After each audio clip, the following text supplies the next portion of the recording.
Welcome to Sales Bites by Journey, where we talk about everything you need to know to be a killer at sales. I'm your host, Will Jenkins. Let's get it.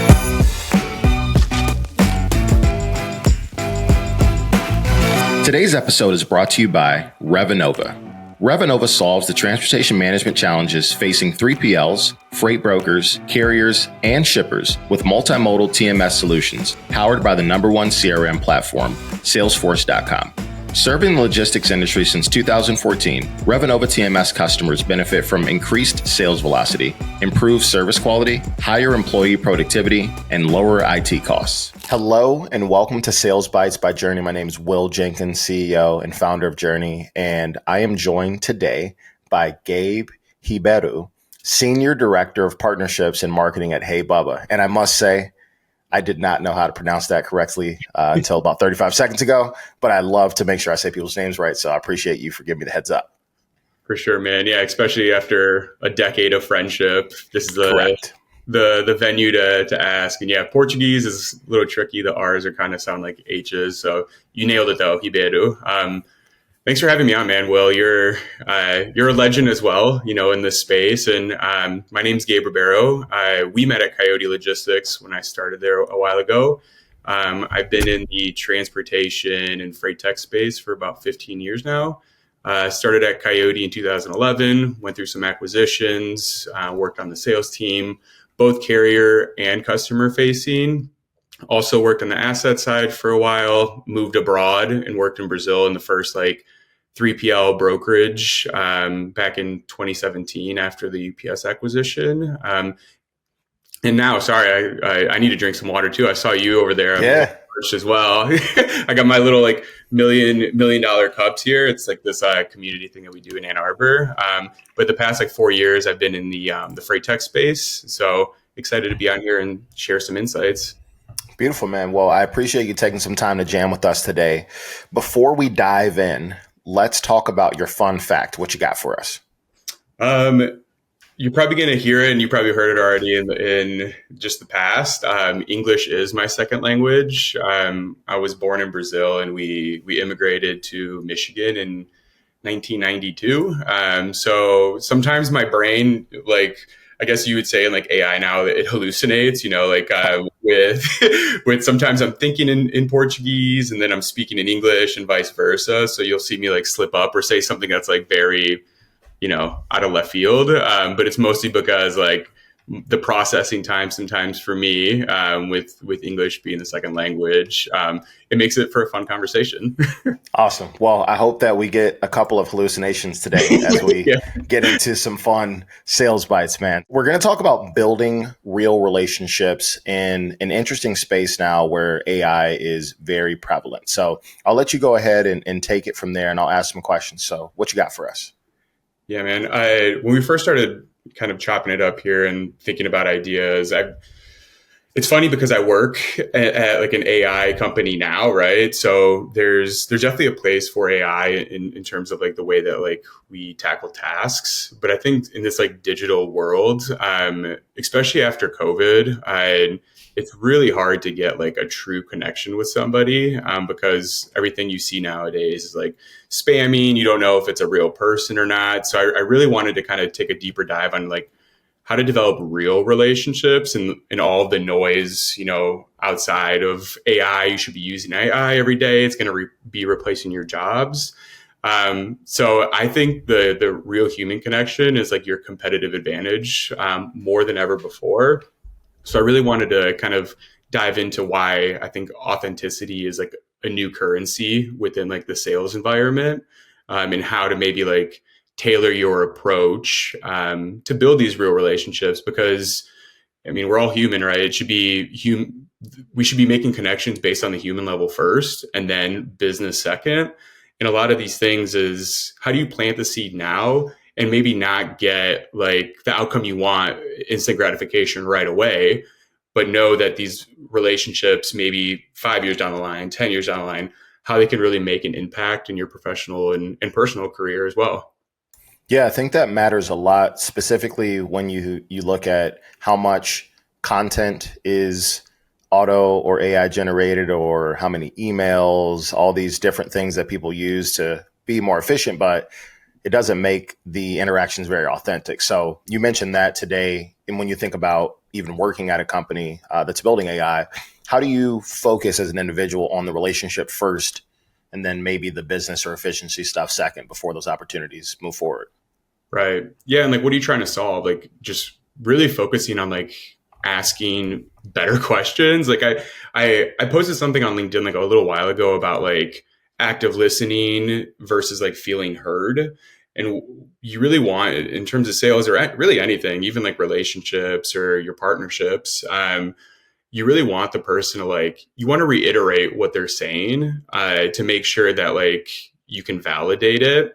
But it's so important nowadays to be able to feel like the person you're talking to is actually listening and they care versus like active listening. Yeah, you know, like you're listening here and there, but like you're not really in the conversation. You're not giving that person that like warm and fuzzy feeling that they should be feeling inside. Because at the end of the day, people are still going to buy from people, no matter how much automation or AI is out there. You're going to buy from people that you like and people that you can trust. And that trust really comes from developing that real world relationship where you ask about if they have children, how their kids are doing, how the family's doing, how business is going outside of like the sphere that you're working with them on the business. So yeah, you see all the spams of AI generated LinkedIn DMs and things like that. Like we'll get into like in a different topic, like what trends and how trends have changed in terms of like the last 5 or 10 years in marketing and sales. But I really think like AI is to help you augment, you know, the task, but not replace, you know, the real connection with folks. I agree. I happened to listen to Stephen Bartlett on his podcast, Diary of a CEO, the other day, and he had James Clear on there, I believe, or actually, no, not James Clear, Simon Sinek. And so he was talking about the prevalence of AI, and obviously it's going to continue, but the people skills are probably what we need to be teaching people more, because if you think about COVID and then being remote and then not being interacting with people a ton, and now you're maybe back into an office environment or you're hitting the pavement, a lot of stuff that was lost about how to just be a person. And so, gosh, like you think about your kids or, you know, the young guns right now coming up in the space, like they may never have gotten the opportunity to learn how to just build relationships, which is kind of scary. Yeah. Yeah. And like remote work nowadays too, you know, like I work remote, but like for me, I have to go into a co-working place a couple times a week. And then there's a couple like networking community things here in Ann Arbor, Michigan, where I'm based out of, that like I have to attend, even if it doesn't have to do with transportation. It like you manifest ideas being around like-minded individuals in similar roles, but outside of your industry. And like you hit the nail on the head, man. Like I think COVID and like the way anxiety builds up nowadays with the society and like being at conferences or face-to-face events, you see a total shift, you know, in how people interact, the jargon that they throw out. That's really not really, and this is what I love about your podcast too, is like people can be as real as it gets, you know, because it's important to just talk about kind of what we're seeing. And what I've been seeing too is like people are turning into robots in certain ways. And like, I don't know if I mentioned this to you, but I was in Brazil a month or two ago and I lost my phone. And being abroad and not having your phone for a couple of days, like I realized that I am an extension of my phone. And I think a lot of people with AI, like they forget how to critically think and use kind of like that space in their brain for creativity as well too, because you're just so quick to put prompts into something, and maybe like it's more about like the quantity versus the quality at times when it comes to content and like email marketing with different like outreach strategies. Like people are turning into bots, you know, and there's a place for some of that, but like you need to have that real emotion where I think empathy comes across when you're selling to that buyer. So don't turn into a bot, you know, be as real as you can and use that brain of yours. Totally, man. I think it's the biggest differentiator for most people. And one thing that I try to keep top of mind is, as technology gets, air quotes, easier and easier to build, or it's, you know, you're able to come up with solutions faster because of different tools, the human element is what differentiates you. And so when you think about teaching new people how to sell and how to build relationships, Are there any pieces that you normally gravitate to, or things like if I were a new seller and I was trying to figure out how to get out there and just be a good person, develop relationships, anything that you would point me towards? Be you. I mean, be unique to yourself, true to yourself. I think people try to fit into a mold that like the corporations want them to fit into, or what they've seen on LinkedIn or something like that. Because being unique to yourself, people see that and it leaves like a memorable impression. And it helps you be like more relational. I mean, I'm a pretty awkward person, like in general. That makes me who I am and a little bit more approachable in certain cases. And if there's like a new like sales training course that I was like giving, like I would say just be a sponge too. Like try to, because what works for one person is not necessarily going to work for the next. But if you can like kind of refine your toolkit, and this is like a continuous thing too, right? Even like 15 years into sales or 10 years in, like you need to always be absorbing this new like the pros and the cons, right? You also want to notice like what people are doing poorly so that you don't absorb that as well. But try to shadow as many people in the organization as possible, people that are talking to customers, but people in the back office as well, because you're going to take a little bit from everybody, and that's just going to shape you into like a better version of you professionally. I definitely agree with that. I think one interesting question that I have for you is around focusing on relationships now. Even though AI is relatively new in our space, it certainly has shaken up the way people interact. Have you noticed anything positive in your interactions that yielded a result, or maybe negative that you might have seen because someone was leaning too much into AI or efficiency or technology and they missed the relationship aspect? Either one of those. Have you seen either one of those? I mean, I think you see it like every day on like outbound like email strategies, like people, whether it's like the follow-up email, and like the AI transcriptions don't normally like, it's not perfect. Right. Whatever, it doesn't matter what tool you're using. So I see people making mistakes on speed, which then kind of doesn't even allow you to like build that relationship. Because if somebody like doesn't call me by my name and kind of it just says like first name, as what you'd see like in HubSpot or some CRM, you're already kind of like, to me, starting the relationship off in a bad way. So really proofreading, I think, is like critical to kind of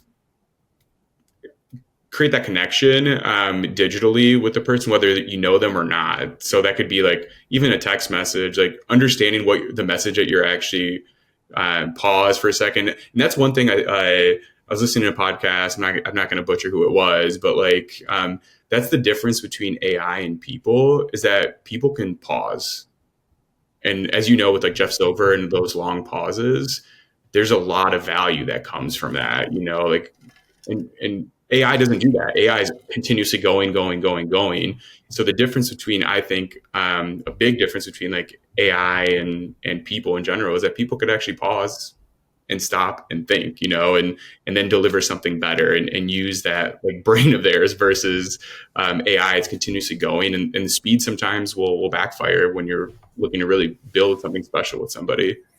I agree, man. I think there's parts of, like, you look at our relationship, right? We've known each other for 10 plus years and worked at some of the same places, have been through a lot of shared experiences. And so how we're going to interact with each other is unique based on that relationship. And you can't fake that, right? And if you spend time to get to know people and you figure out, man, this is what Gabe cares about, or here are the things that drive him as an individual, can't really replicate that from a technological perspective, right? Like, there's just no way to fake those interactions. And I think that's one of the largest unlocks for understanding how to be a good partner in a vendor sales rep relationship, or really just, man, I'm meeting people and you never know if there's going to be an opportunity for us to work together. Doesn't matter. Like, those shared experiences are what build the context for what you're able to do with them later. Right. And that leaves such like a long impression into that relationship with somebody. Like, I know what you're thinking sometimes, like just by like our eye contact or like the slight smirk, that's like the level up that you want to get with some of these like people that you're selling into, or what the relationship that you're developing. Like, you want to be able to kind of read their mind, in certain directions that they want to go, or what they're going to say, or what they find funny. And past customers and past colleagues, like I feel like there's like a sense of telekinesis between us, where like we know where we're coming from and we don't even have to say anything. Yep. I love that, man. I want to go ahead and recap a couple of notes that I took and then give you an opportunity to chime in on anything else before we wrap up here. So I'm going to read through these. One of the first things you mentioned was real human connection is your competitive advantage. Absolutely agree with that. Focus on what you're trying to solve and actively listen. So whatever the solution is, whatever I might be presenting, what is it that I'm trying to solve? And then be sure to actively listen and participate in that convo instead of just kind of steamrolling with whatever points you might have. People still buy from people. Biggest piece of this whole thing. There are interactions and those relationships really matter. You notice that there's a shift in how people interact, and that's certainly the case after COVID with people not spending much time together. Be unique and true to yourself. And then you mentioned seeing some people make mistakes for the sake of speed, right? They might be using some tools and that comes off as inauthentic, which is, a really a big deal. And the last piece that I think is really important that you mentioned was those subtle relationship cues based on past experiences that dictate how you interact with people. A smirk, a laugh, you might like see something that both of you remember from a long time ago that makes it unique to your relationship. Anything else that I missed there that you want to chime in on about relationships and selling? I mean, just as you talking, like, don't do something and expect something in return. It's the give and get kind of concept. Every time you offer to help somebody and you give something to them, don't expect something back, because that could be down the line or it could never happen. And that's totally fine, because if there's going to be conditions within like the relationship, those relationships could start off tainted already. But I think all the other stuff that you mentioned in terms of like team selling as well, like the building relationships, it's internally and externally. So like the more you can kind of amplify that true connection internally as much as out externally, that's how you're going to be able to level up in the career. Awesome, man. Well, Gabe, I really appreciate you spending some time here with us, giving us some sales bites here on Sales Bites, man. It's always a pleasure to chop it up with you a little bit. Appreciate you, man. Thank you. Thank you.